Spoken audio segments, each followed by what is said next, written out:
pledge allegiance, and please remain standing for the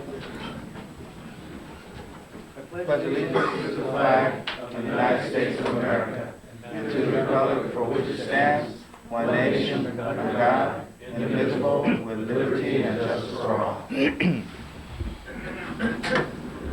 Lord, please help us to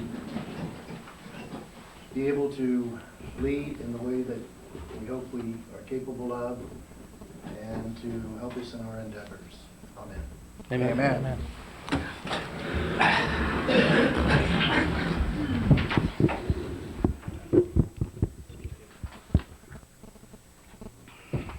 Good roll call, please. Councilmember Parker? Present. Applegate? Present. Martinez? Present. Fantasia? Present. Mayor Reed? Present. Any communications from staff? I don't believe there's any items other than tonight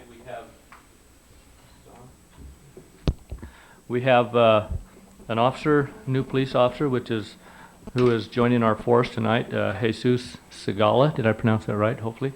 And we would like to swear him in tonight, Mayor, and we'll ask you to do that now. Chief, did you have anything you wanted to say before we do this, or? Just that I'm very proud that we were able to get him on board.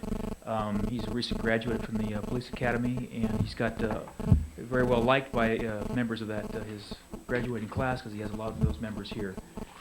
We're looking for good things out of him, and he's so far he's done very well. So with that, I'll give you Jesus Segala.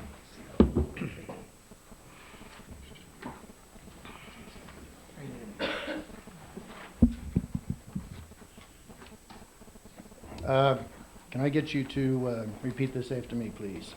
I, Jesus Segala, I, Jesus Segala, do solemnly swear do solemnly swear that I will support and defend that I will support and defend the Constitution of the United States the Constitution of the United States and the Constitution of the State of California and the Constitution of the State of California against all enemies, foreign and domestic, against all enemies, foreign and domestic, that I will bear true faith and allegiance that I will bear true faith and allegiance to the Constitution of the United to States the Constitution of the United States and the Constitution of the State of California, and the Constitution of the State of California, that I take this obligation freely that I take this obligation freely without any mental reservation or purpose of evasion, without any mental reservation or purpose of evasion, and that I will well and faithfully discharge and that I will well and faithfully discharge the duties upon which I am about to enter. the duties upon which I'm about to enter. Thank you. Thank you.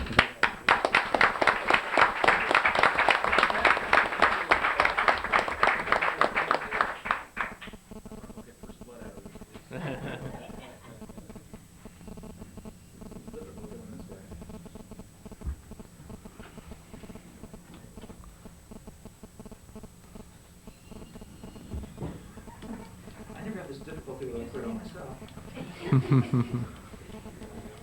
Congratulations. Does he have anything to say? Well, I wanted to thank everybody that was in the process of hiring me, and I will strive my best to help the city out in any way I can. Thank you very much. Thank you.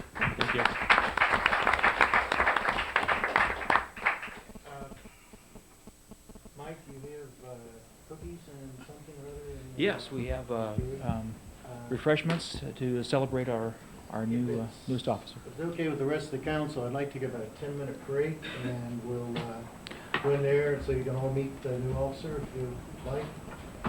Any objections? I'm agreeable to it. Recess. So back at 15 after 7. Items from the public, non-agenda items. While the city council welcomes and encourages participation in the meetings, it would be appreciated if you would limit your comments to 3 minutes so that everyone may be heard. Matters under the jurisdiction of the council and not on the posted agenda may be addressed for the general public at this time. However, California law prohibits the council from taking action on any matter which is not on the posted agenda unless it's determined to be an emergency by the city council. Anyone have any non-agenda items you want to talk about? Okay. Hold on just. Was there someone that, did you, I thought you might have it. Go ahead. Come to the podium, please. Yes, please come to the podium and state your name and address for the record, please. I don't think you heard that. Good evening, everyone. Good evening. My name is Ralph Bird. I live at 606 Waxwing Lane, and I'm here in regards to a citation that was... Could you put the microphone up a little bit? Thank you. There. In regards to a citation that received in front of our home, where we park on a daily basis for the last 8 years that we've lived here, and this here, okay, I'm just going to read this here because it's first time up here.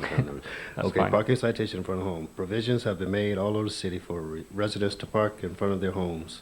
I request that my family and I be allowed the same provisions. If petitions, etc., are needed to achieve this goal, please advise us to the necessary steps to be taken. This not only affects me, but also a number of residents in the newer developments. Parking in front of neighboring homes could possibly have a domino effect that could disrupt the harmony of the community. And stress over will I have a ticket every morning during the day is wearing at me. It's nerve-wracking. Wondering if every morning when I get up, do I have a ticket on my car? A prompt and prudent response to this inquiry request would be greatly appreciated. I made a few rounds on my own and found, since I got in from work this afternoon, and found at least 20 other houses that would fit the same circumstances as mine. Mr. Byrd, would you just explain for the council the circumstances under which you were issued a citation? It was issued to my son. Okay. What was the violation? Parking too close to a fire hydrant within 15 feet. The fire hydrant is on our line, and there's enough room for a vehicle to park up front, but it's only about 3 feet or so from the fire hydrant. So when I first moved here, we asked one of the officers, would it be okay to park in front of the house? Yeah, don't worry about it. You know, nobody's gonna get you no ticket or nothing. But I got to worry about it now because I got a ticket. I didn't get it, but my son did, and I guess that means that I'm susceptible to get one too. So that's why I say a prompt reply would be appreciated. Because it's Mr. Burke, what you're saying is that there isn't enough room to park a car in front of your house? There's and enough room for still be one- far enough away from the fire No. hydrant? No. But there is enough room for, it's on the corner, and there's plenty of access to that fire hydrant if it was necessary to get to it. It's a corner lot. And the fire hydrant is on the corner, but it's in front of the house where the house is facing this way, cars parked that way, and the fire hydrant is up here. And what's your address again on Waxwing? 606 Waxwing Lane. I'd like to drive over tomorrow and take a look at it. And, You're welcome to. Mike, are you aware of this? Yeah, if I could just comment quickly, Mike, while you're coming up. I was made aware of this also by our fire chief. I believe Mr. Bird had gone and asked him about it and talked to him about it. And then also the chief and I discussed the issue just briefly. And it is an issue that, you know, we need to look into. This is the first circumstance that has come to our attention. And technically, the citation was issued as correctly. You know, if you're parked within 15 feet of a fire hydrant, that is a violation. What we need to do is review the issue, and he's right. I'm aware of how his house sits, as well as many other homes. As he there's probably 20 or more, as he has mentioned, where the fire hydrant is on the corner, and there's not enough space between the fire hydrant and the driveway to give that 15 feet. For a vehicle to park on the street. So that's what the basic issue is. As you know, Council, you're not allowed to take any action on this tonight. Staff would like your direction to look into the matter and prepare a report to bring back and see what the options are. As far as the petition that he brought up, I don't know that it's necessary right now, but it may be based on our analysis as staff reviews that and brings it back. Do you know if there's any state regulations on that? On the On fire. the distance that you can park? There is. 15 feet is the state law. Is that correct, Mike? Yes, it can be reduced if it's, and it has to have the red curb marked if it's less than 10 feet. So it's 15 feet if it's when it's unmarked, and then if you want to have that reduced, then you would have to paint that curb red to show where it actually that distance has been reduced. He does have about, I think it's 22 feet to your driveway from this. Yeah, about that. So he wouldn't. There's no way without that distance being reduced that he would be able to park to the front of his home. Either way, he couldn't. Right. Well, And as I stated, I go around the neighborhood, and there are a lot of them that Mhm. are been chopped down to under 10 feet. Sure. Yeah. So it's more what the way that the houses were laid out and, Sure, and it's not a common, it's not just in that neighborhood. It's over in my neighborhood. I've noticed them in my neighborhood where I live. So it's not unique to that neighborhood. It's something that is there, and so it's something we can look into and see what our options are and bring them back to the council for. do we do that? Anyone else on the council have any comments on that? Yeah, I'd just like to know if anybody else was cited for the same violation. Have other people been cited? Mike? yes, we've had other citations issued for that, but in looking at, we just haven't been issuing that many of those. Okay. I would just address it in terms of the law itself, and something I know that you're familiar with, and something I've alluded to before, the spirit of the law versus the letter of the law. And I think we're looking at something that we're looking at exclusively from a perspective of the letter of the law. And I certainly would like staff to research into it, of the latter half of what you spoke of. I've seen a number of fire hydrants in residential neighborhoods, and they don't actually have the red curb. And so that would be something that perhaps, because the gentleman, Mr. Bird, is trying to park in front of his home, and the additional homes that are in violation, that we may be able to look into to be able to come up with some solutions. Yeah, we will look at that. I just want to bring up that we have to review it as the safety Right. issue of that also. That's the other factor that has to play in, and everybody needs to be aware. And I'm not saying, Mr. Bird, I'm not saying that it's not safe to reduce that, but it's just something that the fire chief will have to be involved with and make sure that, that we're not jeopardizing any safety in the community at the same time, so, sure. Gave him a list of at least 20. Great. Appreciate that. Thank you. And we want to thank you for coming up, Mr. Burke. We will get back with you, and this is the way we find things out that we're not aware of, so we will get back with you. Thank you. Anyone else? Any items from the public? Agenda items. Any member of the audience desiring to address the council on a matter on the agenda, please raise your hand or step to the podium at the time the item is announced by the mayor. In order that all interested parties have an opportunity to speak, any person addressing the council will be limited to a maximum of 3 minutes unless the mayor grants a longer period of time. Item number 7, public hearings. There are none. Item number 8, the consent calendar. 8A is approval of warrants. 8B is approval of minutes of January 9th, 2001 regular meeting and January 18th, 2001 special meeting. Item 8A, I'd like to pull warrant number 20043 in the amount of $237.55 payable to Tom Applegate. What was that for? Oh, that's your per diem? Uh-huh. I believe I the had city attorney told me there's no don't conflict have on to that. do You that. don't have to do that. Oh, well, everybody else told me I had to. So, I don't, If we did that, everyone would have to do that. Mhm. Even one I realize that. I'm just going by what I was told. okay. No, Yeah. it's, okay. It's not, it's just reimbursement, not compensation. Okay. I move for approval of the consent calendar. I'll second that. All in favor? Aye. Opposed? Passes 5-0. Item number 9, regular business. Item 9A is interview and appoint person to fill vacancy on the planning commission. Okay. Just quickly, as you know, a vacancy exists on our planning commission due to the appointment of Timothy Parker to fill the city council seat.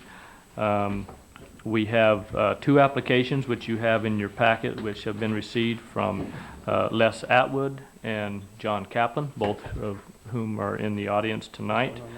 What I have here for you that I will hand out is a list of suggested questions if you would like to use these, and the council is welcome to offer their own. The suggested procedure that we've used in the past is that you will interview these 2 gentlemen one at a time, and we'll ask the other person to leave the room. I'll ask if that's your wish that you want to do tonight. We'll have Chief Brady escort them out to have some more punch and cookies while the other one's interviewing, if they would like. So other than that, unless you have any questions about procedure prior to that, that's what I would recommend. Well, the question I have, and this is the way we've always done it in the past, is that each individual is asked the same questions. Correct. Yeah. Right. And that's why if you would like to have both of them leave for just a minute, you can discuss the questions, add any or delete any if you would like to, and then we can have one of them brought back in at a time. I think that would be appropriate. I would like to see the suggested questions as well. Okay. Mr. Atwood and Mr. Kaplan, if you would go with Chief Brady, please.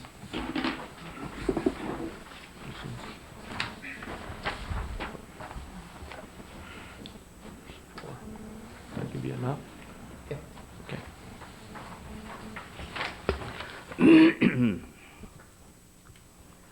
I'd like to read through those, and then if you have any that you'd like to add to that, you're welcome to. And We're gonna be construed to just asking 2 questions apiece, aren't we? Yeah, well, Yeah, we decide, can limit it and that then way. if there's any, after we decide if all the questions are valid, or if you want any other ones.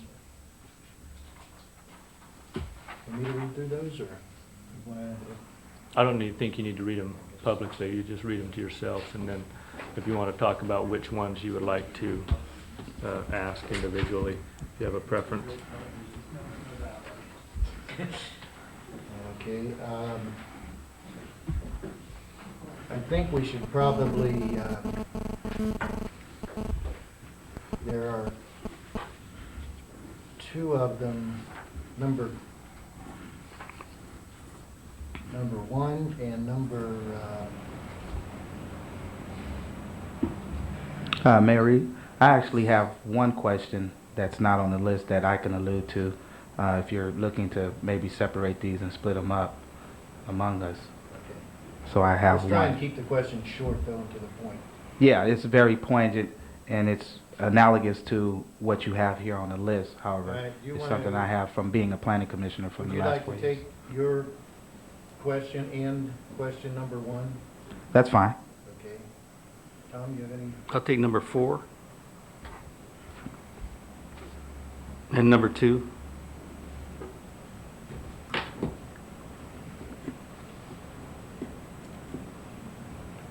Go ahead. 6 and 7. 6 and 7.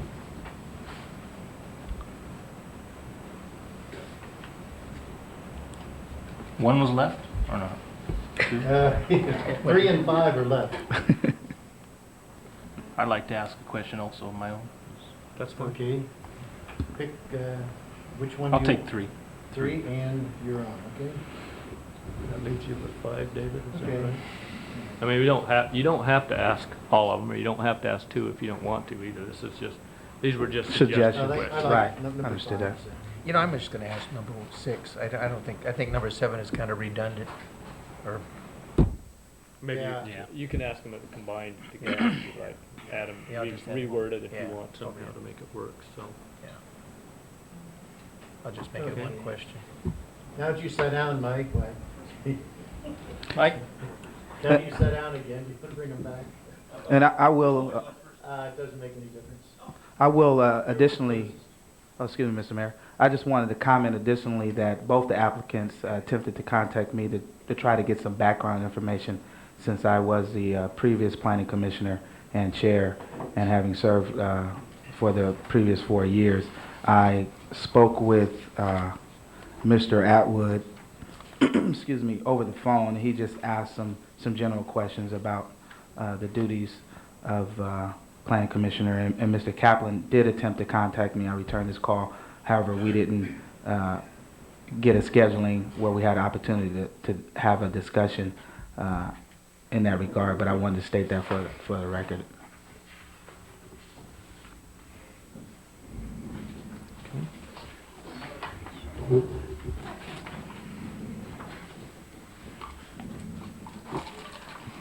Good evening, gentlemen. Good evening. Mr. Kaplan, we're going to start off with some questions. We'll start with Tim down there on the end. Did you want an opening statement? Pardon? Did you want an opening statement or closing? I think it's If you'd like to make an opening statement, why, you're perfectly welcome to, but. Okay, I'll take about 30 seconds of your time. Okay. Moved here 12 years ago. I brought my family out here, and at first I didn't think it was going to go down too well. I was one of those commuters driving 2 hours each way every day, back and forth. And one day a light just went off in my head and said, you know, this drive is crazy. You know, I'm going to open my own shop and see if I can succeed. Well, my business has been in business for 3 years now. We're doing very well financially, and we're starting to expand our horizons, hopefully buying a new property pretty soon to move my company into. And I'd like to see some of the people that are commuting every day back and forth have local jobs. And I think the Planning Commission is a very important part of that because we get the property zoned properly, and we get the buildings built, and the people to come attend the building. There's going to be a lot of jobs. We can keep our kids in town and have a lot fewer accidents going over the hill every day. I've been here 12 years, and I've already seen 2 people either seriously hurt or killed going over the hill every day. So I think this is a pretty big concern for the community, and if we're going to make our town better, that's a good place to start in the Planning Commission. Thank you. Mr. Kaplan, I'm going to begin the questioning. I know that you alluded to you trying to contact me and us trying to arrange to talk about Just an introduction. the introduction. And so my first question is, what is your reason and motivation for seeking an appointment to the Planning Commission? I would like to see Newman develop, say, like towns like Livermore, Pleasanton. Those communities have very beautiful homes. They got plenty of jobs for the people in the community. And bottom line, I think we got to improve the town. The general plan looks pretty good to me. I think you're a little bit behind schedule there, and hopefully I can do something to help you get it on target. Okay, and my second question is, what have you done to prepare yourself for possibly becoming a planning commissioner? Well, I contacted Bob Borchard. He gave me a couple pamphlets to read, gave me a general summary of some of the terminology and lingo, as he put it, and some of the rules and regulations for the state of California, and also for local and state ordinances, county ordinances also. I think I'm pretty well prepared to take on the challenge. There's a lot of things I still need to learn, but I think I can handle the job. Okay, thank you. I have no further questions. Mr. Kaplan, what should the relationship be between the commission and the council? I think we should make recommendations to the council. And according to the pamphlets I've read, basically, you know, we want to implement and improve upon the general plan that's in place now. And it would basically be recommendations and take action. Okay. What is your vision of the city? That is, what would you like to see the city look like in 10 to 20 years? I liked what the city manager told me, and I've been thinking about that a lot, and he told me we basically like the way Pleasanton looks, and we kind of have a general plan that would, you know, summarize what they've done. It's a very successful city. It's beautiful. Naturally, I'm a homeowner here in Newman, and I would like to see my property go through the roof value-wise. And if we can get, you know, the industrial park developed across the tracks, get the cityscape done, and get the place looking sweet, we can attract companies, individuals, homeowners, and the works, and make this a go. Thank you.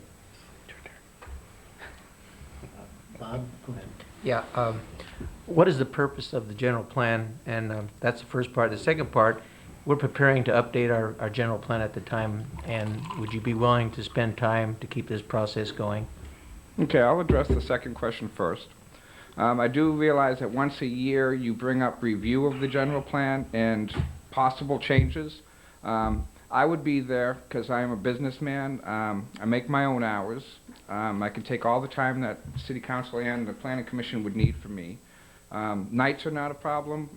I can get away during the day. I've got a very capable crew to take care of my business while I'm not there. So timing is perfect for me. I have plenty of time to take care of all the duties necessary for the Planning Commission. And addressing the first one, the purpose of the general plan is to promote and better the welfare of our community.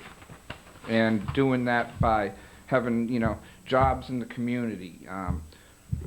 Perfect example would be, we have supposedly 10,000 people that our fire station would accommodate now. Well, 5-6 years down the road, we're probably going to have 15,000 people in this town. Well, we might start thinking about a new fire station. We might start thinking about hospital services for the larger population. And the Planning Commission is going to be directly involved in all these areas. And I'd like to be there doing it with them.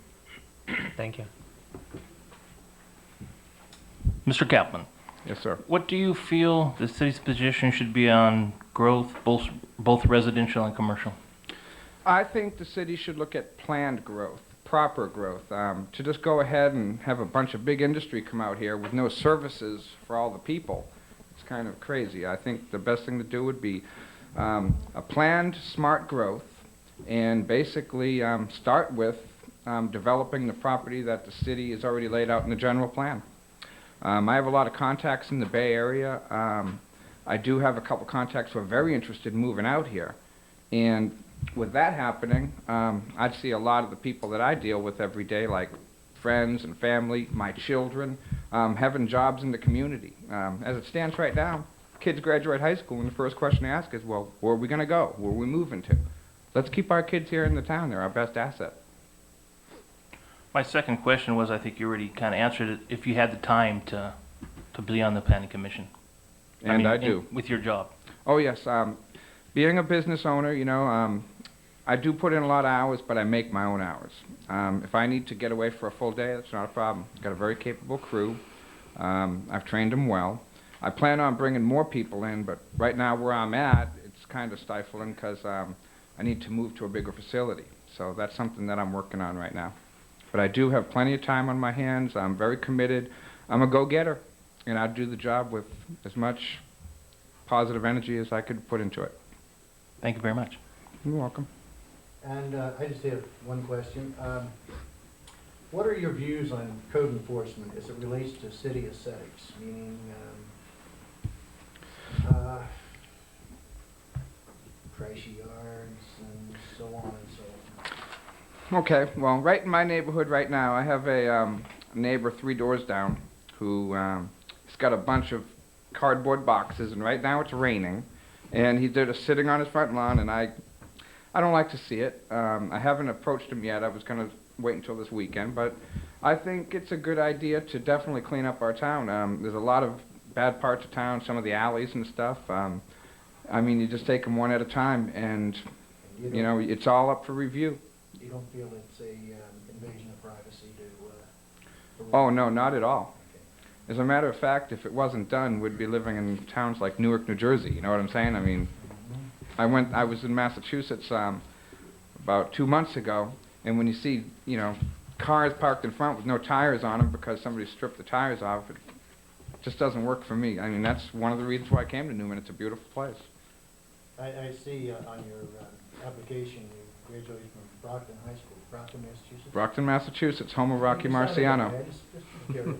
Have you ever been there? I did a job there for a couple of days 15 years ago or so. But, The town I'm from has done a reverse thing that Newman's trying to grow. Well, Brockton used to be the shoe city capital of the world. And what happened was countries like Brazil started making low-cost shoes, and it put all those shoe factories out of business. So Brockton became a major metropolitan area, manufacturing area, and then went down to, from 110,000 people in 1900 down to about 40,000 people now. So, they did the reverse thing. When I went back, I was kind of surprised. Half of the buildings... What did they do with their downtown area? Kind of what Newman did, a lot of refacing. Most of the buildings were built in the late 1800s in downtown Brockton. It's a very old community. But what they've done is they put a lot of new subdivisions in, and they have their lower echelon homes and they're higher. But the city of downtown Brockton looks quite nice. I know, yeah. I'm sorry. One other- That's okay. Is that once a year they have that time? Okay. The planning commission has a 3-day conference once a year. Could you be available? Not a problem. Okay. That's all I have. Anyone else have anything else? Thank you very much. Okay. Sit down anywhere and relax. I think I'd rather go back and have some more cookies. Yeah, actually, Sure. You need to come to the mic Yeah, if come you to would. the- Sean. You can't pick it up on that. You One- won't be a personality on television. One thing I do know is that the Planning Commission will be reading a lot of blueprints. Well, I'm a machinist by trade, and we do manufacturing of small components with tight tolerances, so reading blueprints is something that I specialize in. I think that's a plus, and it's something that a planning commissioner should be able to do, is read a blueprint, and that's something I can do very well. Thank you. Mr. Kaplan, in fairness to the other applicant, we're going to ask that you actually go and have a few more Do you mind if I refreshments. leave the building up there? Yeah, that's fine. Thank you. Thanks, John.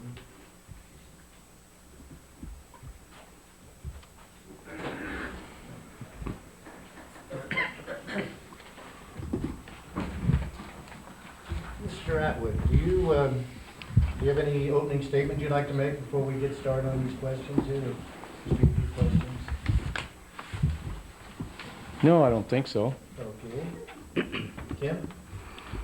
Okay, I'm going to begin by asking you 2 questions. And number 1 is, what is your reason and motivation for seeking appointment to the Planning Commission? Well, I've kind of watched Newman grow from a town of about 2,000 to 6,300, and it's a nice place to live, and I think that I would like to be part of helping that develop for the future growth. And I think that the planning for the people of the city is important, and that the growth is planned so that for streets, for what comes in, for business, for construction, for schools, for everything, I think is important in the direction that it goes. Okay. And additionally, Mr. Atwood, I have a second question. What have you done to prepare yourself for possibly becoming a planning commissioner? I have been attending city council meetings to see what's going on, to try to be a part of it that way. I also have a aerial view of the city as well as from the ground, which from the air is a little bit different perspective. And sometimes that'll give you a little better idea of what's going on, and maybe street planning, and various other things. I'm just going to interject on your answer to your first question. You said you watched the population of Newman go from 2,000 to its current population. And so you've been in town for, how long have you lived here or been a resident of Newman? I have been a resident, not actually a resident in town, since 1959. I have lived in town, I've lived in the country. I've essentially worked here pretty much for all those years. And it's well, just to watch it grow. And I think that it's a nice place to live. I think people who live here, it's a friendly community. I think that it's there's a lot of potential for the growth. I think for more jobs, more business to create those jobs, without it getting totally out of control to where the population gets so big that it's no longer a small community. Thank you, Mr. Atwood. Mr. Atwood, what should the relationship be between the commission and the council? I think it ought to be a working relationship, that when things are planned, then if they're planned properly, then the city council maybe shouldn't have many objections to the plans that come to them to be approved. And I've got a lot to learn here as far as just the actual proceedings of what really takes place. But like I said, I'm willing to learn. That's what I want to do. I mean, that's So without being involved in the actual planning commission, without being involved in the actual city council, other than attending the meetings, it's kind of hard to really put a specific on that, since I don't know all of the business that really goes on, other than it's planning. What is your vision of the city? That is, what would you like to see the city look like in 10 to 20 years? I would like to see it have its same small town friendly atmosphere, as well as its historical values that it still has. I would like to see more business, which create more jobs. I think that we have a lot of the young people that are here, and when they grow up, they leave because there's probably not enough jobs for them. and I would like to see that change to where we keep more of our young people here. The same friendly hometown atmosphere, I think, can be involved in the growth of, and I believe the growth is projected to be 21, 2 or 3,000 in the future, however long that would take. But if it gets too big, then you have other problems. But I think that that's kind of a figure that sounds pretty good to me, to bring in more services for the people. Thank you. Mr. Atwood, two-part question. What is the purpose of the general plan? And we are preparing to update our general plan. And are you willing to spend extra time at extra meetings, keeping this process going? Yeah, I'd be willing to spend extra time in keeping the process going. The general plan is the long-term projection as to what the city is going to look like, where various industrial buildings are going to be put, where residential are going to be put. And I think that's the general picture of the general plan outlay. Is that That answers the question. Thank you very much. Mr. Atwood, what do you think the city's position on growth should be as far as residential and commercial? I think residential should be pretty much separate from business, commercial. I know that some of that kind of tends to intertwine, but I think that residential should be pretty much separate from commercial. I don't think people want to have a bunch of noise in their backyard due to businesses. I don't think that they want to have some businesses are a little messier than others, and they don't want to have that in their backyard. So I think that commercial should be somewhat separate. Also, do you feel like you have time, to commit to this position as far as, what your occupation is? Pretty much. I've been somewhat concerned about that, and I think based upon the meetings and what's involved, I think I would have time to do that. Thank you. I have one question here. What are your views on code enforcement as it relates to the city aesthetics? In other words, SEO and so on. I think the city needs to enforce the codes.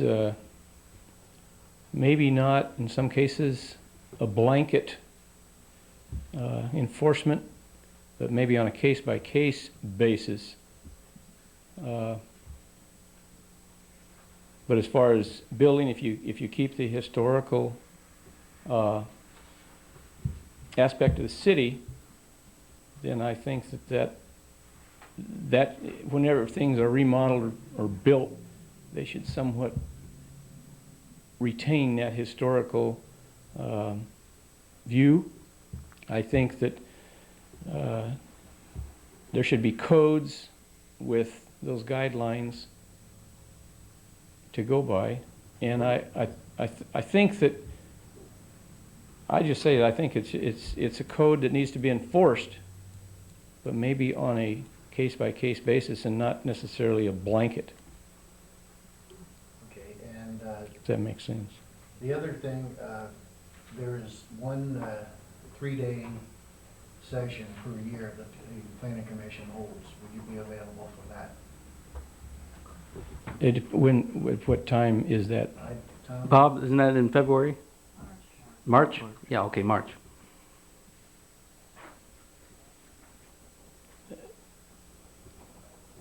Probably yes. I would just say that's kind of getting into your. Yeah, Okay. That's all I have. That's it. Anyone else have anything else? Thank you. Okay, thank you. And you need to go back that way. Yeah. And, Back to the punch and cookies.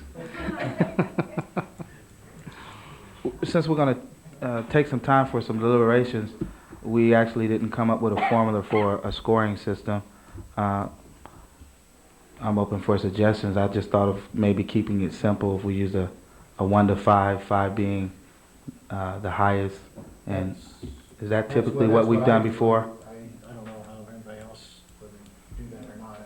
It's just something. I think there's only 2 of them. Yeah, we didn't propose anything No. like that. Right. What my recommendation was is just that you do your individual scoring of each one, how you felt they did, and then probably what the best way to handle this would be if someone is prepared to make a motion, to see if there's a second for that, and if there are the 3 votes for that person, then that person would pass. If not, then another person would make the motion for the other person, and let's see if that one goes through. Well, I'd like to make a motion to appoint Les Atwood. I'll second that motion. The reason I'm saying this is because Les has been here many years. He's seen the community grow. He's very knowledgeable. He has taken the time to come to the council meetings to learn how to do the job. He has attended the planning commission meetings. And I just feel after talking to him the last several months, I've got to know him pretty well. And I think he'd do a pretty good job. On further discussion, Mr. Kaplan, in my opinion, was thoroughly prepared. He was prepared for the interview. He was prepared for the background information. And Can hold just 1 second? We Sure. have a- Oh, I'm we have a sorry. motion and a second. yes, But you should have, you can have this discussion. before the is vote. always time for Yeah. discussion before we vote. I'm sorry, go ahead. Okay, so I just was going to make those comments on behalf of what I had viewed. I also, just continuing with Mr. Kaplan, in terms of his preparation for the interview, I thought he did very well. However, I would say additionally on Mr. Atwood's behalf is that I have noticed that he had been attending the council meetings, and additionally, prior to my appointment to the council, planning commission meetings where he had been arming himself with information, viewing how the process is. So I would speak favorably in his behalf. But I just wanted to state that I did think that Mr. Kaplan was thoroughly prepared, and I was impressed with his interviewing skills. I also rely on the growth factor of what Mr. Atwood is seeing and his projections from watching the town grow over some 40 years since 1959 is what I think he alluded to. Any other comments? Bob, do you have any comments? No comments. Can we have a voice vote? Pardon? Can we have a voice vote? Sure. I mean, Yeah. roll call. Roll call. Hold it, Yeah. Okay. Judy? Commissioner, not Commissioner, Councilmember Parker, Yes. Applegate, Yes. Martinez, Yes. Hennessy, Yes. Yes. Okay. Looks like Mr. Atwood is our new planning commissioner. Bob, could you go get him? Yeah, would you like to? Yeah. Mr. Navoa, do you want to invite Mr. Kaplan? And I think he's outside the door right there.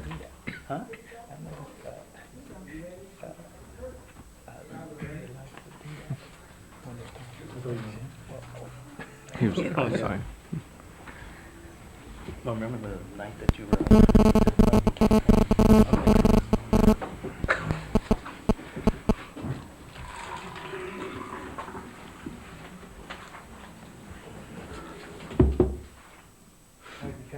has voted that Les Atwood be the new planning commissioner. And I want to say to Mr. Kaplan that I thought you did a very good presentation, and don't be discouraged by this, because there can be more openings, and we want you to really get interested in the city and help us out. Thank you very much. There is a pretty good turnover in the planning commission, right, Mr. Borchard? We're both planning commissioners. All right. Item number 9B, review and approve repairs and improvements to Newman swimming pool. Thank you, Mayor and Council.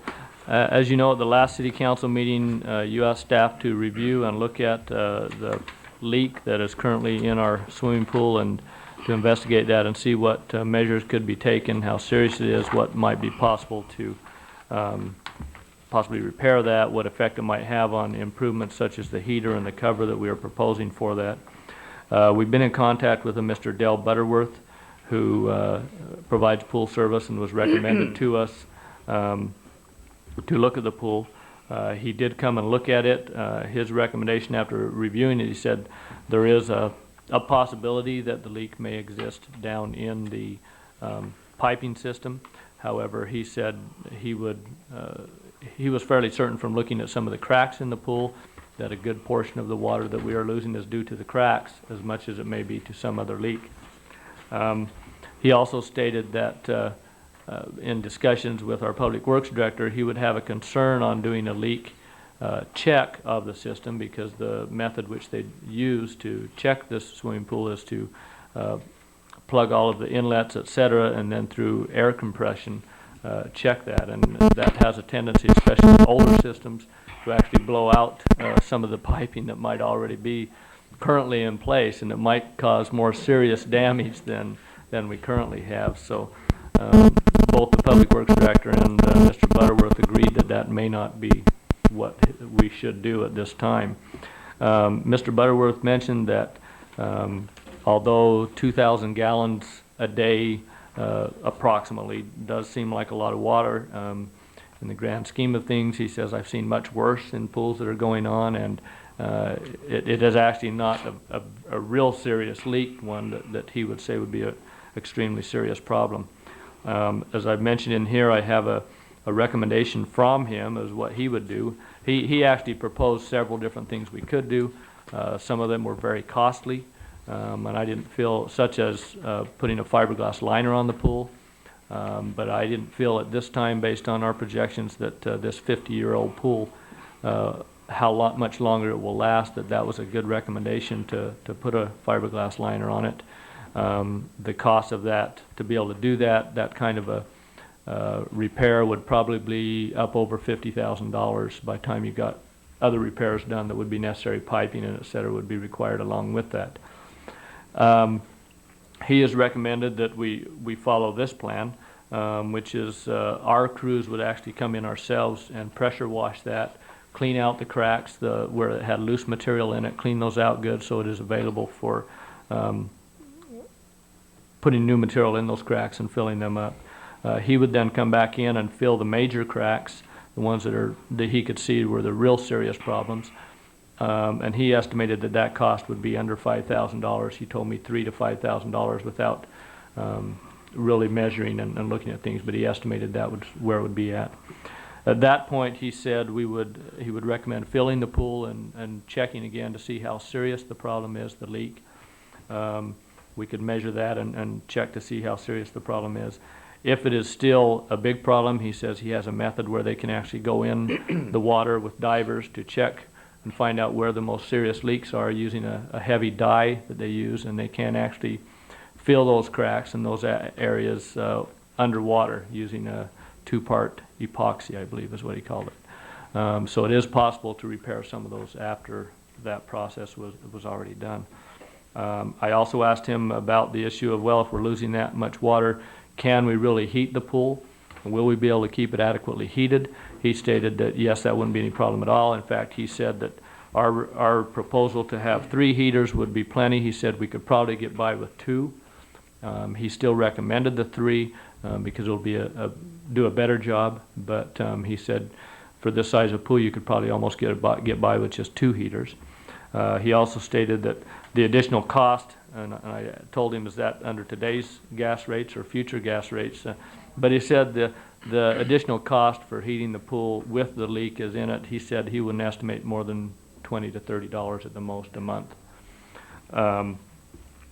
Based on that, staff reviewed it and talked it over and talked with him more about it, and our recommendation is that we still consider and look at this proposal to do the repairs, and then jointly with the school district and possibly some help from the Westside Stingrays purchase the heaters and the cover for the pool. That'll open up for questions or discussion. We do have a couple of people here tonight. Tony Mattis is the coach for the high school swim team. She is here. And also Kathy Pond is here representing the school district if you have any questions about their participation. Before we get started, Tony, first I'd like to hear from Kathy Pond. And reason being is that there's some questions that need to be answered, that who's paying for what, be brought out, so that the public knows, what's happening. So, I talked to Kathy. That's right. I talked to Kathy That's earlier the tonight, important and she told me she was very excited to be here and speak to you tonight. Very excited. The district's prepared to work with the Stingrays to come up with a portion of the money. However, we understand the Stingrays have not formally organized for this this year, and the district's prepared to front the money, if you will, and work with the Stingrays, but to come up with the money to have the pool so it's operational for the swim team. Well, the way it stands right now, you're going to pay half and we're going to pay half of the $26,000, and you would be paying for the maintenance fees. This is what I understood. Yeah. The maintenance fees, yes. But you're going to front for the Stingrays and have an agreement with them that if they're going to pay anything back, they can pay it back to you? I believe so. Oh, good. Yeah, after talking with the superintendent. And that the specifics of that have not been worked out in terms But of at least what- we know at this point, though, that you're going to split the fees with the city. Absolutely. Yeah. Right, okay. Yeah, what I had shown here was this estimated cost of the $24,000. I had put in a proposal where potentially up to the amount that we would pay potentially the full half. And anything that we get back from the Westside Stingrays would be, however we decide to do that, divided between us and the school district. Or if we decide up front how much the Stingrays are going to agree to pay back, perhaps either us or the school district fronts that portion, and then they pay it. Split And be a then, third and a third and a third, that's right. right. Yeah, But so we're if not sure that the Stingrays, and that's why I put this amount in here, we're not sure that the Stingrays are going to be able to afford $8,300 or wherever this might come out. You're that talking. would take them a considerable amount of time to do the fundraising for that. So if anything does come in from them, then it would split between the two of us. Correct. Good. That's what we would look at, yeah. Thank you. I just brought a proposal down of some information that I put together about the swim team. Your name and address? Oh, sorry. My name is Tony Mattis. I live at 744 Hardin Road, Newman.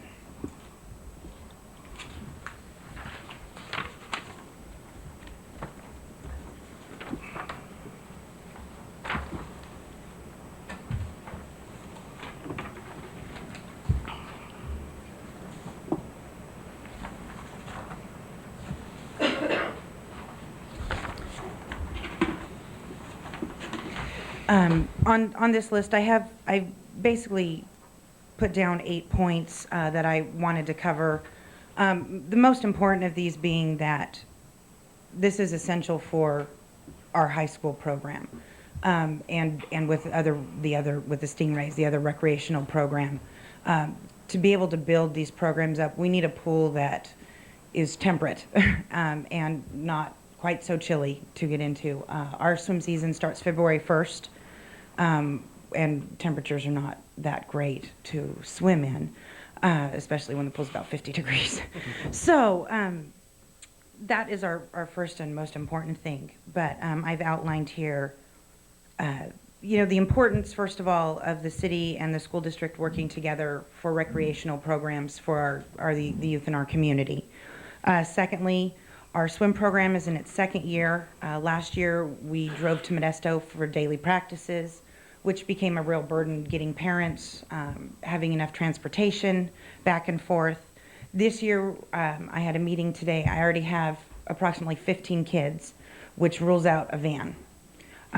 The other portion of this is that some of the kids inform me that if we do have to go to Modesto, they will probably not be able to swim because of the time conflict that it creates with school and everything else. Thirdly, there are 1,200 new homes planned for our city within the next few years. And the youth that will be coming in and live here are coming from areas normally that have pool facilities that are open, if not year-round, a good portion of the spring, summer, and fall, and come from aquatic programs where they have lessons every summer, from infant and toddler with their moms all the way up through high instructional levels of competitive swimming. If we don't have something like this to offer them, we're going to lose out on a big chunk of these kids. They're, you know, a lot of kids who swim, you know, may not do other sports such as baseball or soccer or basketball. And some programs that we could offer with the heating system in the pool would be, like I said, instruction for moms with infants and toddlers, water aerobics, water polo, and adult lap swimming. That can be continued mornings, evenings, weekends, earlier in the spring and later in the fall than just in the summer months that the pool is open for use. And going with this, as usage of the pool increases and more residents and possibly more people on the west side, because Gustine doesn't have a pool open other than the main summer months. Patterson doesn't even have a pool right now. So we have a lot of west side residents that could possibly be interested in using this. As more people use the pool, you have like a building of programs and aquatic programs and a vested interest in what happens with the facility with the residents of Newman. The heaters and the pool covers that we're talking about purchasing have an approximate 20-year lifespan. So this would be something that isn't a long-term investment for the facility, and they can be moved to any facility that is built or if need to be moved. They will work with any kind of system. During the summer months, the pool covers, when they're used, they'll help keep the pool a lot cleaner. And it could also possibly lower chlorine costs because of covering the pool will have less evaporation of the chemicals that are put into the pool, and that could save a lot of money. And in the winter months, the facility will need less maintenance because if you keep the water in it, less cracks form because of weather. You know, people not throwing stuff into the pool because it's covered and protected that way. And doing a little research, Los Banos High School's swim team has doubled in the last couple years since they've added heaters to their pool. And I know this would be a big boost for the swim program, both the Stingrays and the high school. And I'd just like to thank you for your consideration. Anyone have any questions?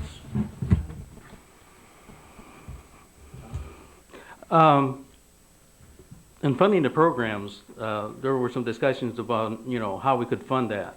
Like, for instance, I think there were some other things that were mentioned, like there's a lot of adults that want to do lap time, and they can do it in the morning. And one of the things that came up, and Bob and I were talking about this also, is that you could have a monthly program where like $20 a month, $30 a month, and then you can go down and swim your lap times anytime you want. And, you know, help fund the programs. And like when the mothers want to bring the infants to teach them how to swim, you know, it would be all on a fee basis. Right, right. And you would charge, we started a lap swim program when I was managing the pool approximately 4 years ago. And we charged like $2 a session, and we offered it 3 nights a week. I know with the heaters, we probably get a lot more adults because, you know, they'd jump in and be like, oh. So they didn't come too often, but, and, you know, you can have later swimming because the water's heated. You know, you can go later into the evening to accommodate for commuting, open weekends, evenings after the pool's closed for public use. I have a question. It doesn't really to these people to jump out of this nice 75-degree water into 40-degree temperatures.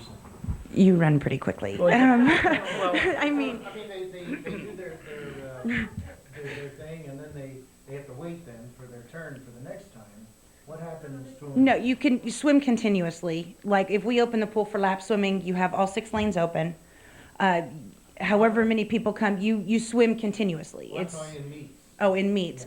When you're in the wintertime, normally you have, your locker rooms and stuff like that, but basically it's just layering to protect. Well, don't you have robes too and that kind of stuff? Don't they wear robes? Oh, yeah, robes, parkas. Yeah. Yeah, everything, blankets. Tony, are you proposing to have any swim meets at our pool? Not This year? not as of yet. Not as of We yet. we In the don't future, you have, may, but, yeah. in the future, we'd have to look at, equipment and maybe sharing with the Stingrays for blocks and flags and stopwatches. It gets to be pretty serious of an undertaking once you want to have meets. The lanes are taken care of. I mean, there's lane lines, and I know that wouldn't be a problem for usage, but when you get into, all the other things, and the other issue is that high school swimming is we go on a yards basis. Our pool is a 25-meter pool. So you'd have to either convert all the times to be able to use them, so it becomes kind of a hassle, is basically the main thing for high school swimming. For summer league, they do use the pool for swim meets. But we have worked it out with the league that we don't have any home meets because we're starting out and we're new. So we travel for the swim meets. But that's something I would like to eventually have happen.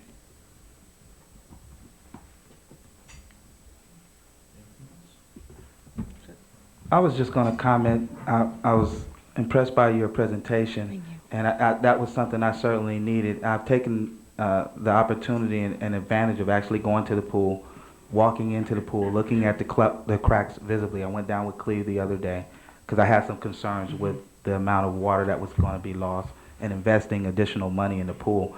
I took the time and the liberty to review our fiscal budget from 99 to 2000, and that alludes to expenditures that the pool has cost in the past since about 96, 97, some of the repair costs, and it came up to roughly about $22,000.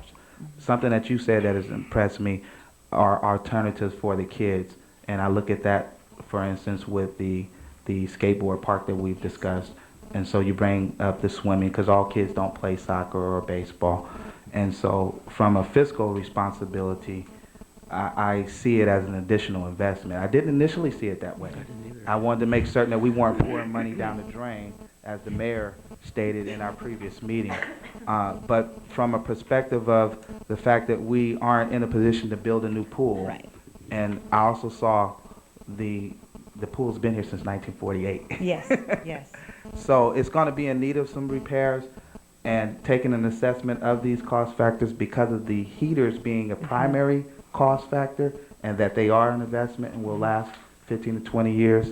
I've changed my perspective, so to speak, and thinking that, well, we can perhaps continue with the repairs until we're in a position to actually have a facility that can incorporate us having home swim meets here in Newman. Yeah.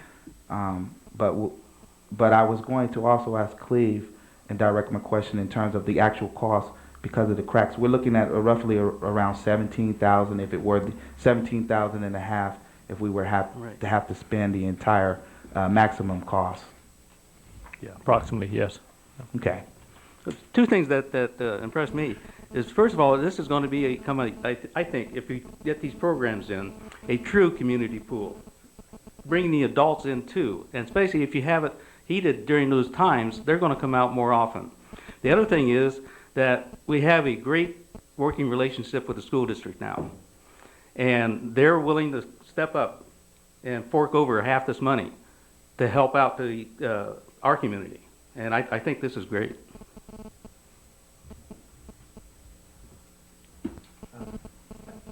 What kind of time frame we talk about for these items 1 through 4?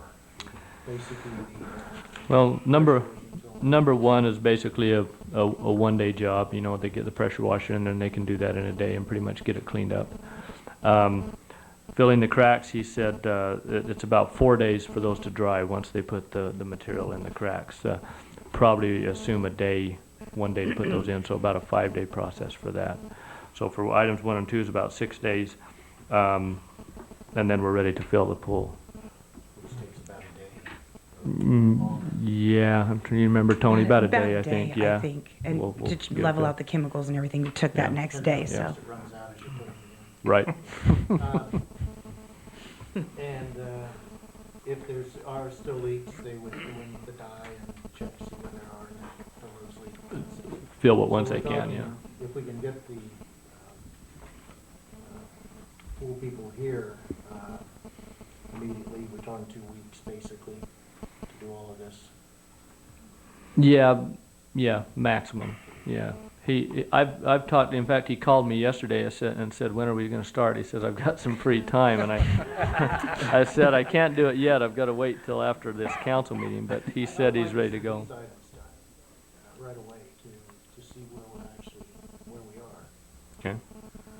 And it's a shame that we didn't come up with this in the fall, so we had all this time to. We've been discussing it. We have. We're kind of Yeah. pushing now, and it's, but anyway, what's the pleasure of the rest of the council? Bob? you- I really think it's important that we do this project. You know, this pool is important to the community. And we have to realize, you know, it is a lot of money, but it's not a lot when you think about what we'll get back from the pool and what it'll bring to the community. If we have to go out and build a new pool, we're probably talking $1 million. So if you keep everything in the proper perspective, this is not a lot of money. One of the questions I have, Cleve, do we have a budget for the pool on an annual basis as far as possible? Because I know this is probably going to get us by for a year or 2 years, but down the road we're going to have to do this again. Yes, we do. Margaret's not here, and I didn't bring that with me, but yeah, she puts operating expenses and she budgets some money in there for some repairs. I don't know, obviously she didn't budget for the heater and those expenses. But there may be money in there for possibly some of the filling of the cracks, probably not a sufficient amount. So it may require some amendment for that $3,000 to $4,000. One other item that would come up too, if we get into all these other programs being alluded to, we'd have to have a pool manager or someone to go down and roll back the cover and put it back on and things like that, so that would be an added expense. But, Yeah, and we do that, you know, we hire the pool manager now during the year. Yeah, but it's But it's on a limited basis, right, yeah. Cleve, if I may? Oh, I'm sorry. I'd like to ask Tony, would you help in the development of these programs with the Oh, yes, most director? definitely. Yes, most definitely. This is something that I've done since I was 6 years old. I've been around swimming in some way, shape, and form, whether it was swimming or coaching. So I'm very interested in seeing something develop here. Well, if we had voted on this at the last meeting, I would have said no. But after your presentation, it's completely changed my mind. Cleve, if I may, simply because I just happen to have the fiscal year from 99, 2000, we appropriated $8,500 in 97, 98 for the chlorination, utilities, and repairs on the pool. Additionally, $10,000 was budgeted for pool's repairs on the preliminary budget for 99, 2000. And so this comes from Margaret's report. So, I mean, in a sense, we're somewhere within that ballpark figure with the 13,000, roughly up to 17,000, where maybe we're appropriating a few more dollars in order to get it up to par. Right. Well, I move we approve repairs and improvements to the Newman swimming pool as outlined in the presentation by the staff. Second. Can I have a clarification before the vote? Does that include, because this specific report, I don't know, or it does include, that includes the heater and the pool cover and the whole thing? Yeah. Okay, Yes. thank you. All in favor? Aye. Aye. Opposed? Passes 5-0. Tony, would you like to be the pool manager? Hey, Tony, when they get it heated, let us know so we can go swim. Welcome for a swim. You can come join one of our practices. Thank you, Mr. Burt. Thank you.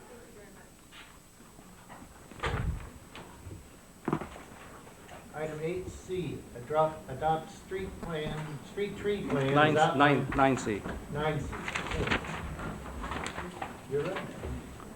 Who measures soon? 9C, adopt street tree plan as outlined in NMC 11-4-3A. Mr. Borger. Good evening. Good evening. I won't make a lengthy staff report on this. I think we've talked about it for some time. We've gone through the process of updating the street tree plan. The first item of action was to add a sycamore tree to the list, and we've refined the plan and added a lot of information with respect to private people putting trees in their yards as well as a normal street tree plan. So we call it an urban forest resource guide as well. There's one thing that has been added to this plan that you don't have a copy of, and that is the palm tree.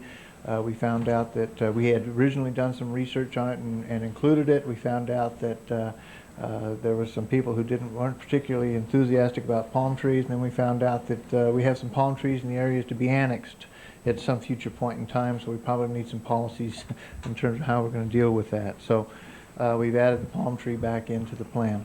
We will have other information to the plan, like the soils report, later on as we get it.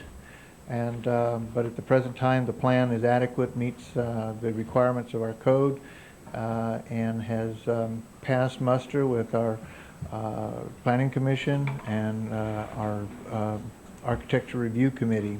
And if you have any questions, I'd be happy to answer them. We prepared a resolution which adopts the plan, and Can I just comment quickly? I need to apologize to the council.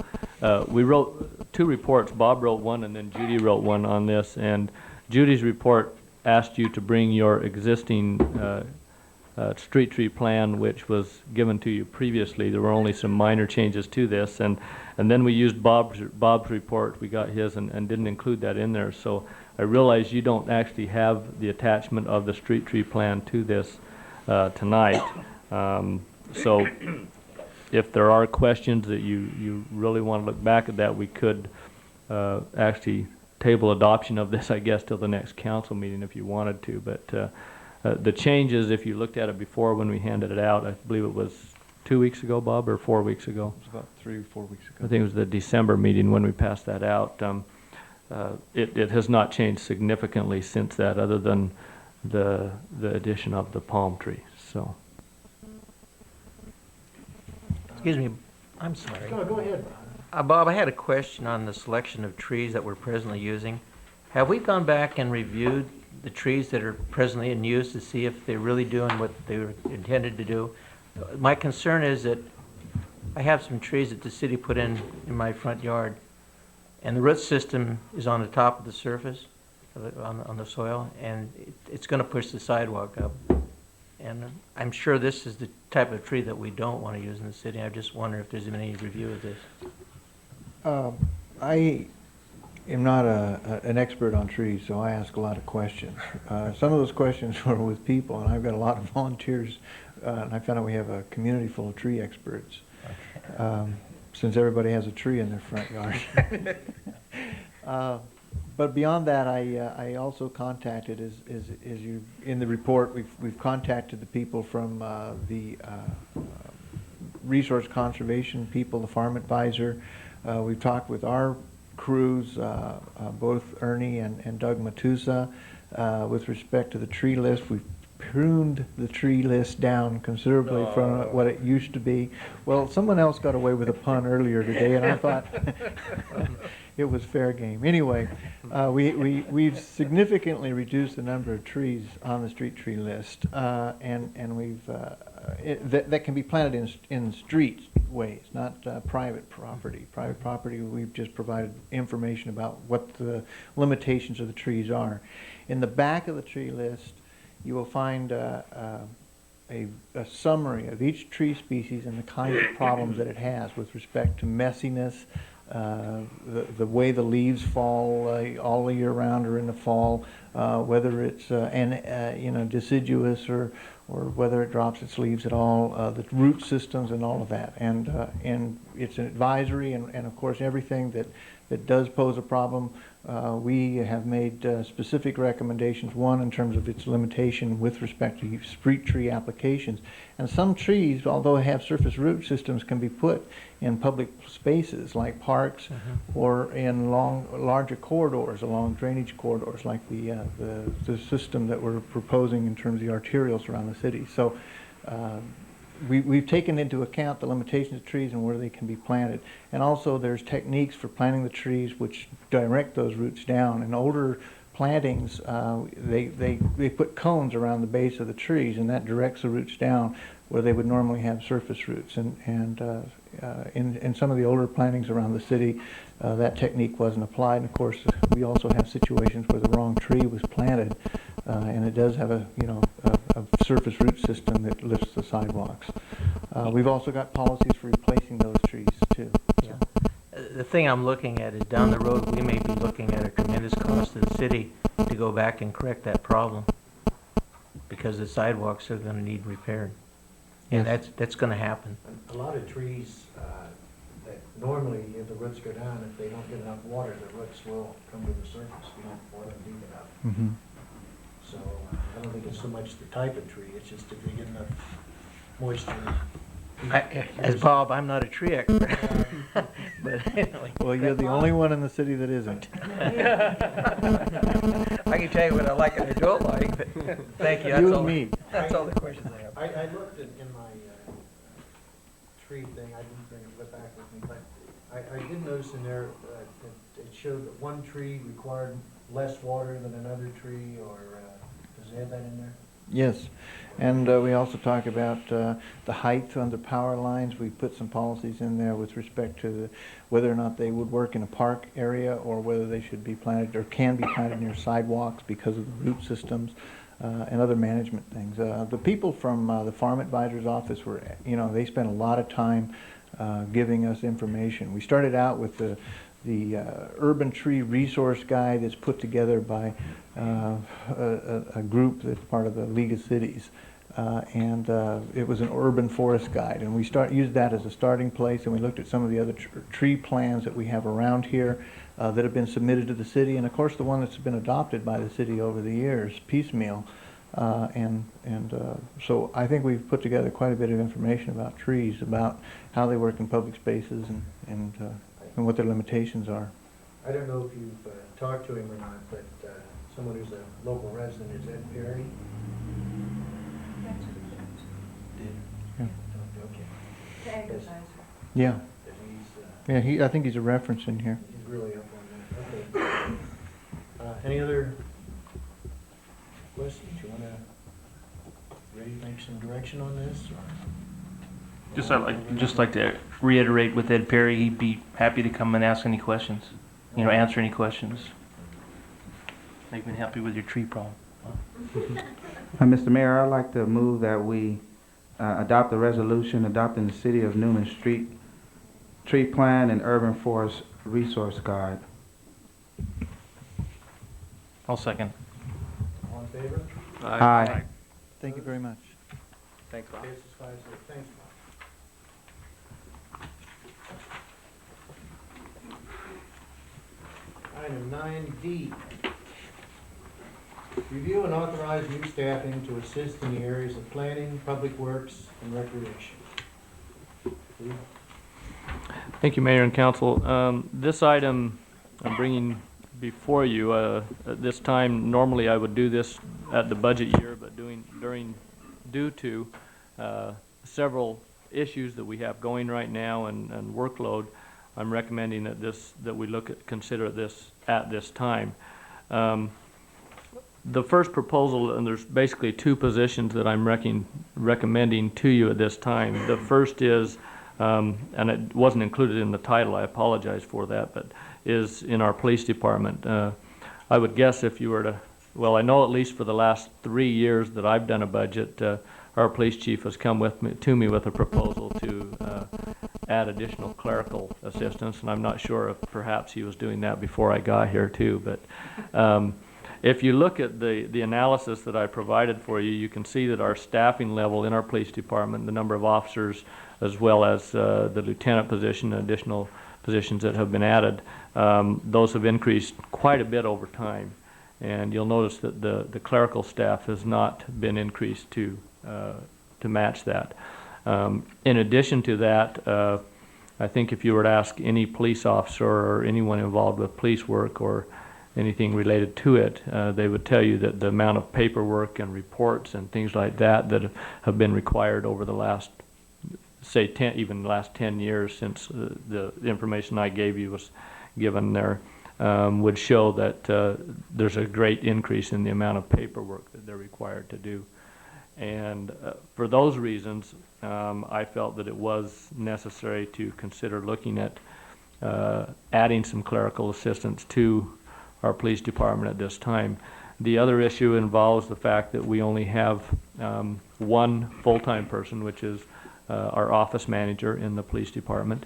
And it's been reported to me on many occasions that she feels at times that she can't take vacations or is reluctant to take vacations and things like that because of the amount of workload that piles up while she is gone, because there is basically no one else to do some of the duties which she performs.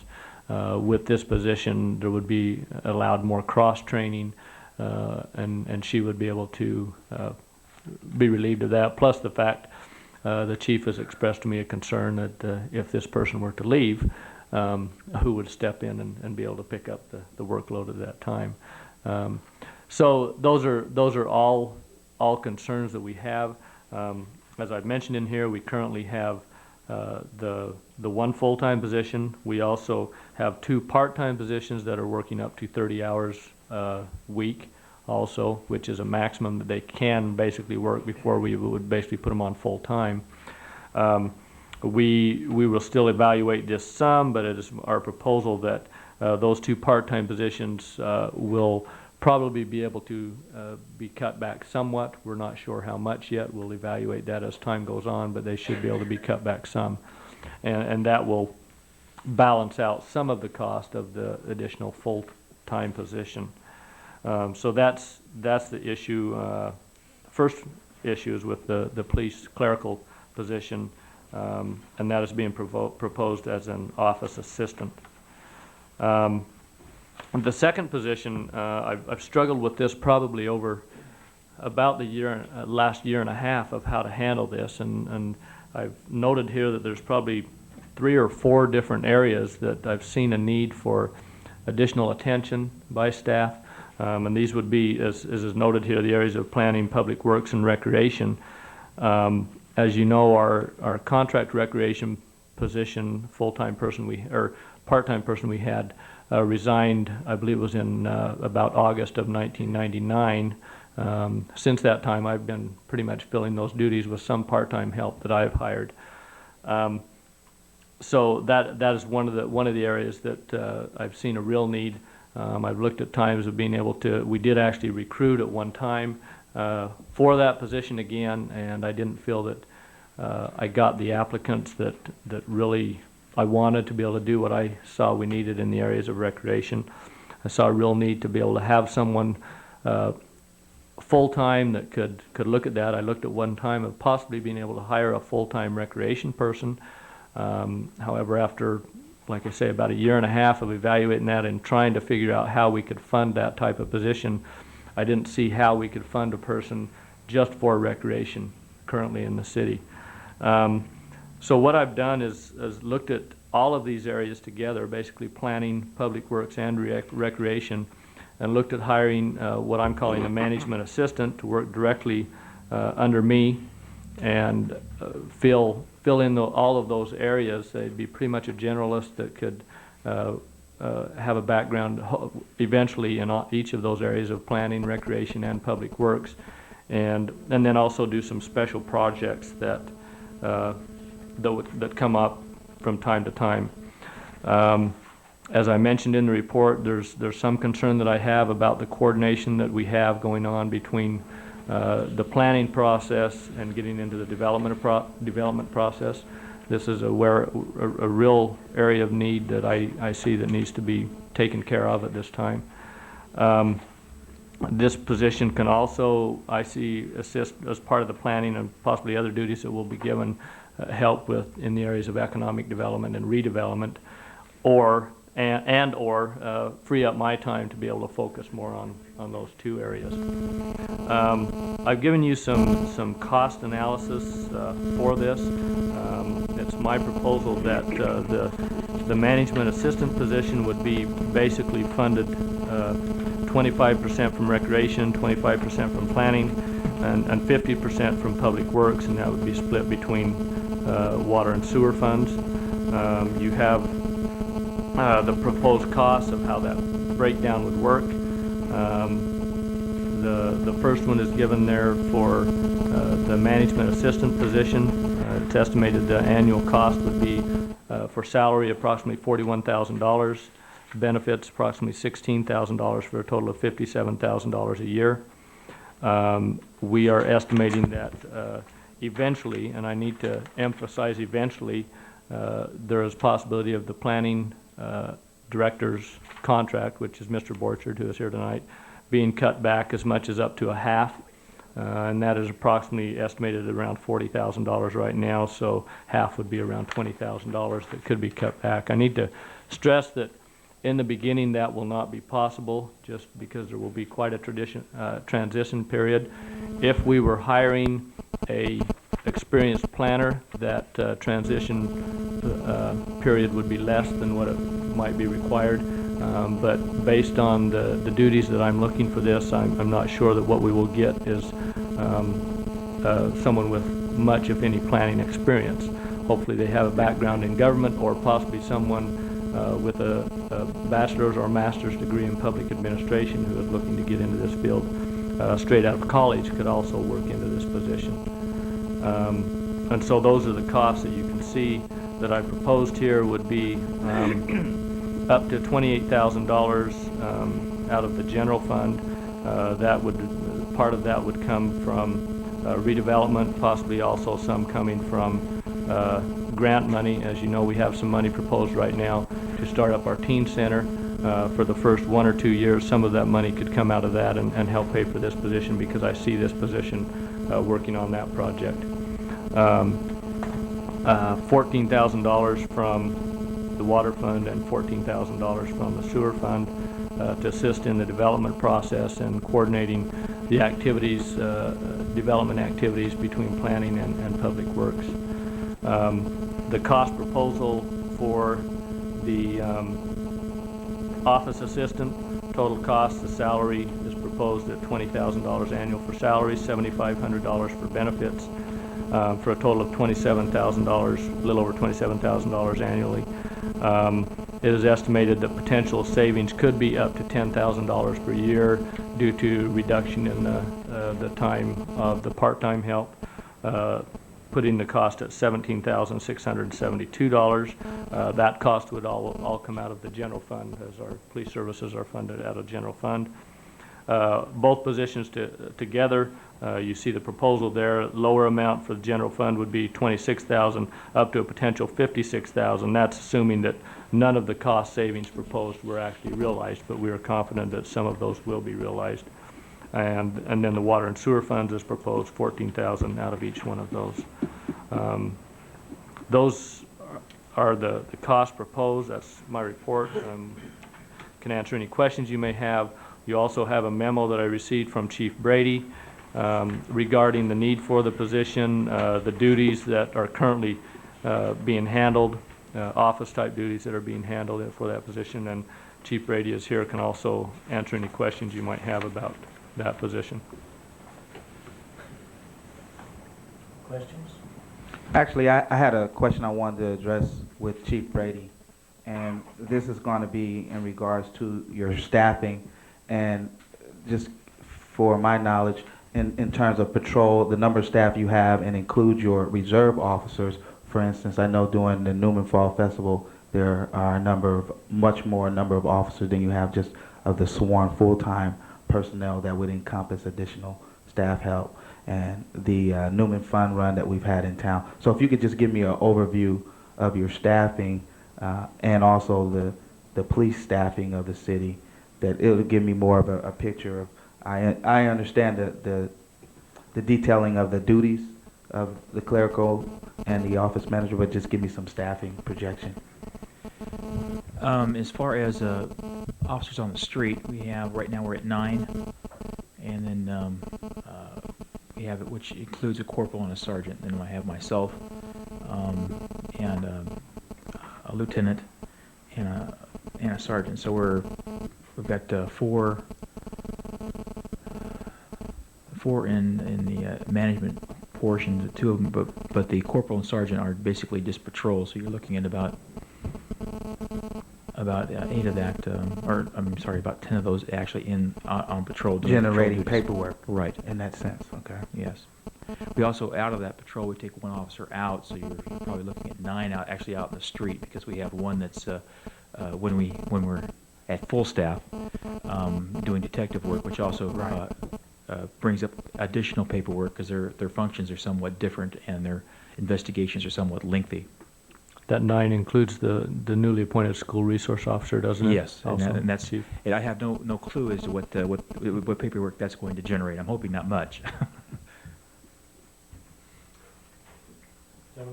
Yes, thank you. Oh, great. Oh, we're on. Oh, good. Anyone else have any questions for Mike before I? On this position, would you be looking at one of your part-time people to promote them to full-time, or is this another person, an outside person you hire, or? I'm looking at opening it up, and then but including my current part-time staff to apply for that position. Okay. And it says estimated that current part-time positions may be cut back from 30 hours to 20 hours. What effect would that have on these part-time employees? Are they dependent on getting their 30 hours, and would 20 hours be a hardship on them, or? Personally, I think that may be a hardship on them. I haven't had a chance. I didn't want to discuss it with them, that's for sure at this point. But I believe that I may end up losing some part-time staff if we reduce the hours that much. But I do believe the workload is there because I think we're not really seeing light at the end of this paper tunnel that we're under, and with this. I don't think we could do a reduction in hours, but I'm not sure 20 might be the number that we're looking at. I'm doing currently about 20 hours a week just with the clerk, police clerk and evidence tech at this point, and that's just in our evidence room. It is something that hasn't been had much attention in previous years, and we've put a lot of attention into that because we have a lot of things that, well, we only have a finite amount of space to be able to store things that we bring in, and we bring in a lot of stuff and a lot of different things, and so you have to get those things in there and out of there.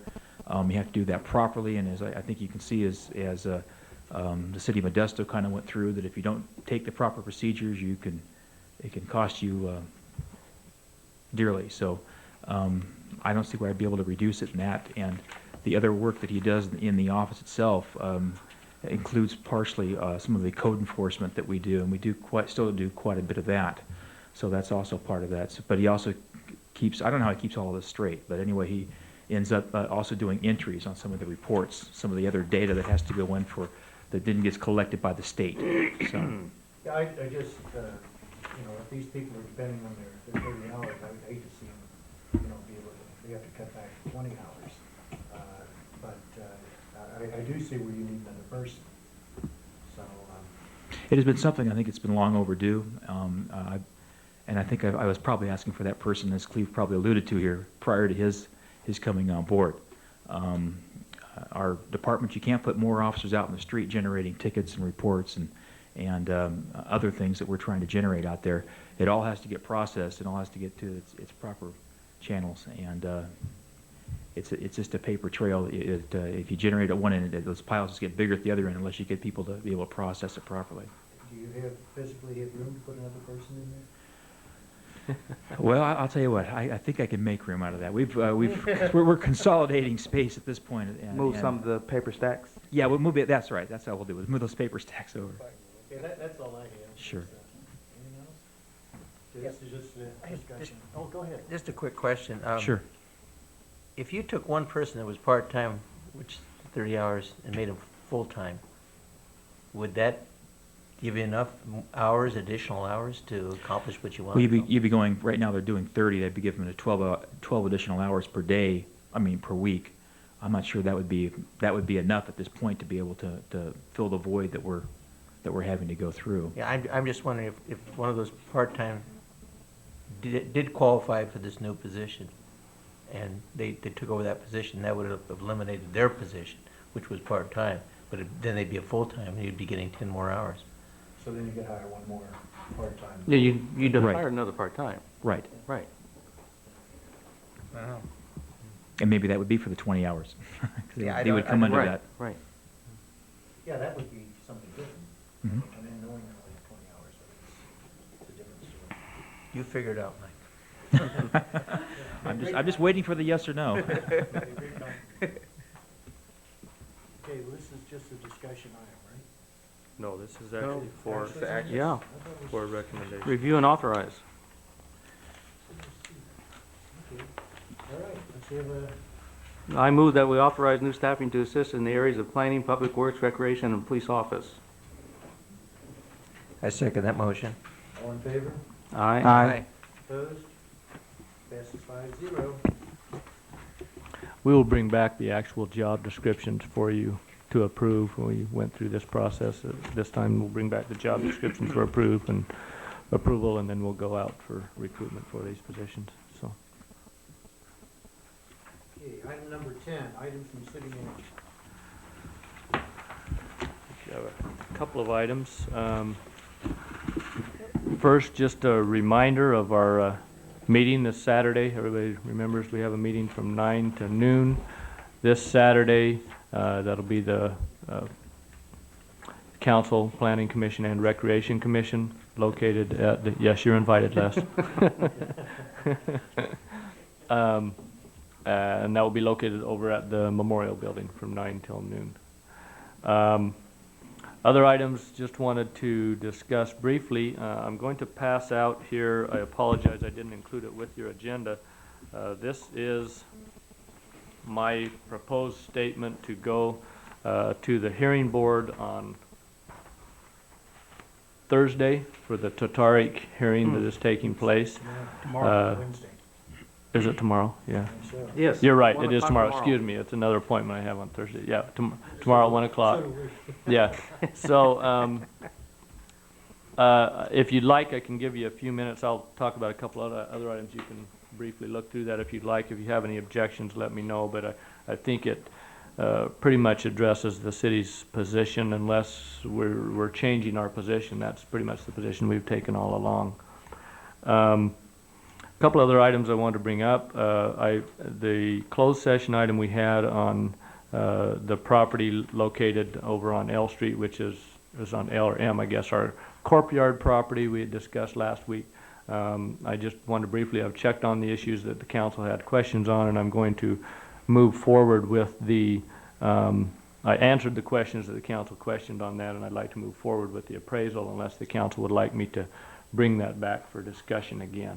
As you recall, the question was would basically where the Corp Yard was going to move to, and that has been resolved. Oh, it has. So, so I'd like to move forward with that appraisal and be able to present that to the council, the appraisal, when I can get that done. Another item on the skateboard park, and I think I've mentioned this to a couple of the council members. One of the concerns we had, as you know, the proposal I brought to you was to look at purchasing steel structures for the park that actually have I believe it's a 10-gauge steel surface. I've been struggling with this because I haven't been able to find a location where this company actually have these, and I haven't found another company yet that builds them out of steel. They mostly build them out of wood and other materials. I asked the company to give me a West Coast location where I could go visit one of these sites, and they gave me one in Alaska. And I told them I didn't know that wasn't really what I had in mind. But they wrote me back and offered to actually fly me out to their company in Joplin, Missouri. I believe they want to fly me into Oklahoma. I forget where at in Oklahoma. Anywhere, somewhere back there. Take me to the parks that are back there and allow me to visit with skateboarders, etc. I want to bring that up, let the council know, see if they have any concerns about that. I haven't decided whether I'm going to do that. I'm checking into other options that I might have. But I have got references. I've talked to a couple of cities. They're all Midwest and East, but I've talked to them, and they all are have very high praise for these steel facilities. The maintenance factor on them is much lower than the wood facilities. Basically, there is no maintenance other than painting them once in a while and keeping them clean. They don't wear out. They don't have any screws that come loose because they're all welded construction. They're heavy enough that they pretty much stay in place. They don't get moved around and ruined that way. If you have to move them, they don't get knocked out of shape when you move them because they are solid steel construction. And so, based on the references that I've got, they've been very good, but I'm still a little bit reluctant and have some questions that I need answered before I'm comfortable, saying we're going to purchase something without even being able to see it. But Yeah, I'd like to have an opinion of our learned counsel. Well, this is similar to another issue that we're looking at. Cleve knows about it. In this regard, I don't think it's technically a problem. It could be an issue because it is something that technically has to go out to bid, and it might raise a question there whether it technically violates anything, but it just might raise an appearance issue that we don't want to Sure. deal with. So anyway, that's for your information. I'll address that more with the council if you'd like on a later date, because I didn't put it on the agenda today. But I do want to let you know that I'm not really comfortable right now with purchasing those without at least having a better view of what they are and et cetera. So we need to look at that. I guess the other possibility is to propose, see if the council wants me to use our own funds and city funds and go look at one of these facilities. Well, what I would like to take into consideration also, because it would have to go out to bid, would be that the same semblance is given to any other manufacturer. If they're here in the West Coast, Sure. You're going to go and visit. I concur with what you're saying. We can't buy a product without actually knowing what it is. And particularly my interest would be, you've talked to different city representatives about them using this product in their cities, but the actual kids, the skateboarders, are the ones that you're going to need to talk to get their firsthand perspective, so they can tell you how much usage the equipment gets. To put it in the forefront in the public forum, I think it would somewhat ease. Council's just given us some semblance of how it looks. I think it would somewhat ease that in cost consideration, where it wouldn't actually cost us, where this is a public notification of that. But there would need to be some semblance of that with additional companies where they're driving there to view their product, to where you're given the even type factor. So.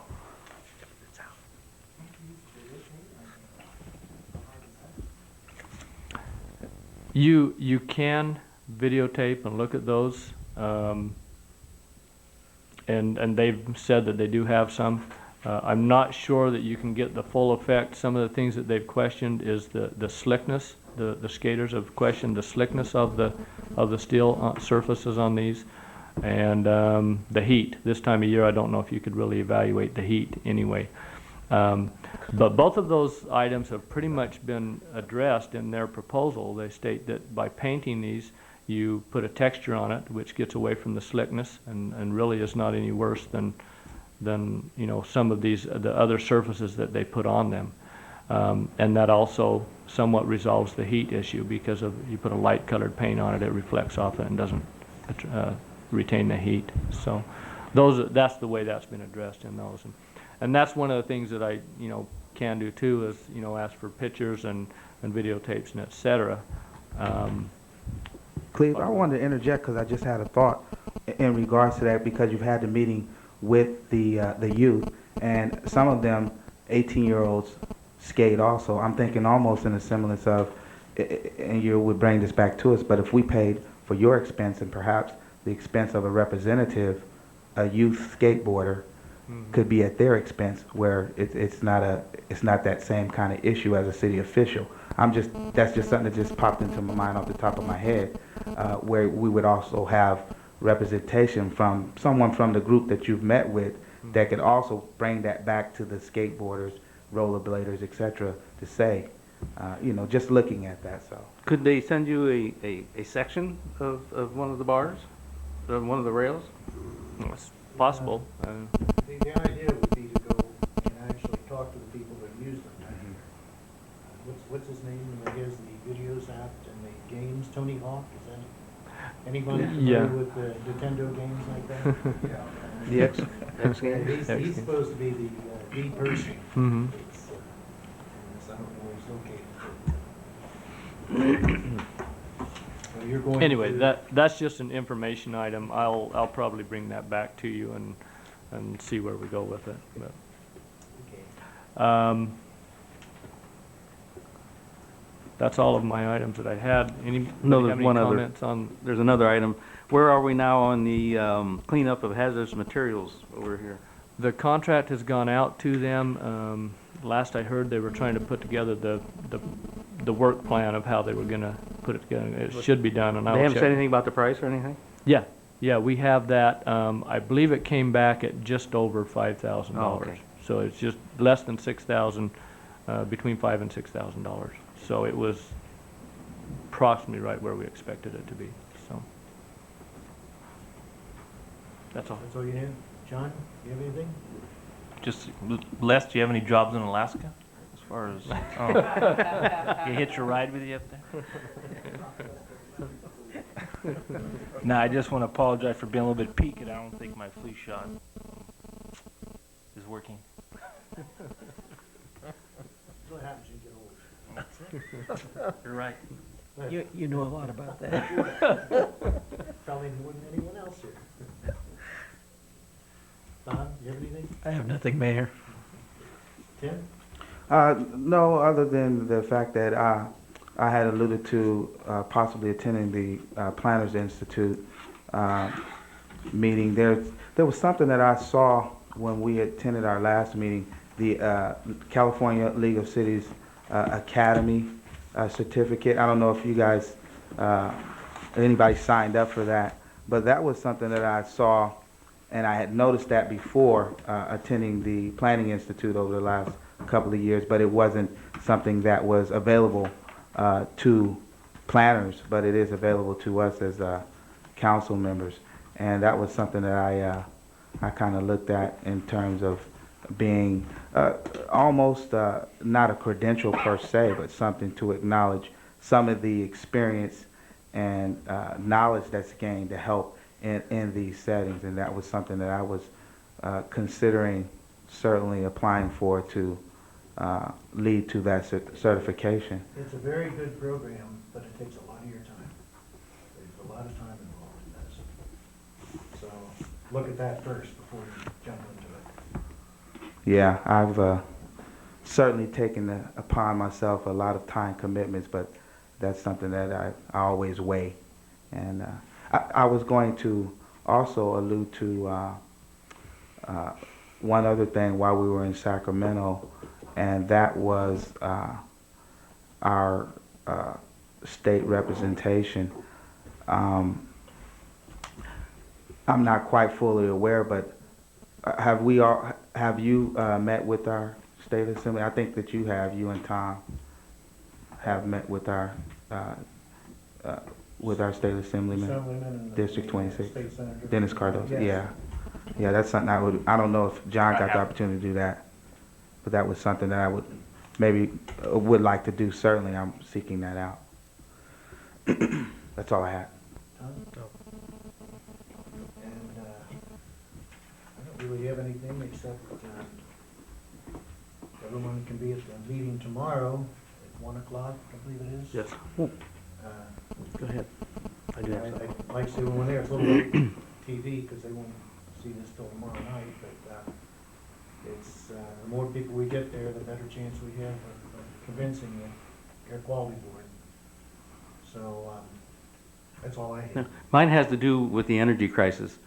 The mayor has issued a statement to the press of West Side Index, and we passed a resolution last week, and that the city of Newman would cut back on energy use. But I was driving around town before I came here tonight, and a lot of people in the city have to buy in on this. I mean, this is a serious problem, and I mean, the lights are still on, the porch lights. I don't see very many people cutting back, except for people like Nob Hill, who cut out half their lights and cut their heat in half, and Rite Aid cut out their outside lights. So I kind of urge the residents of Newman, please help us out. I mean, if everybody did this, we probably wouldn't have such an energy crisis as we do now. Thank you. You know that Nob Hill turned their heat back up because they were losing customers too. All right. I wasn't gonna go in there and freeze. Sorry, Nob Hill. Anything else? We have a motion to adjourn. I move we adjourn. Second? I'll second. All in favor? Hi.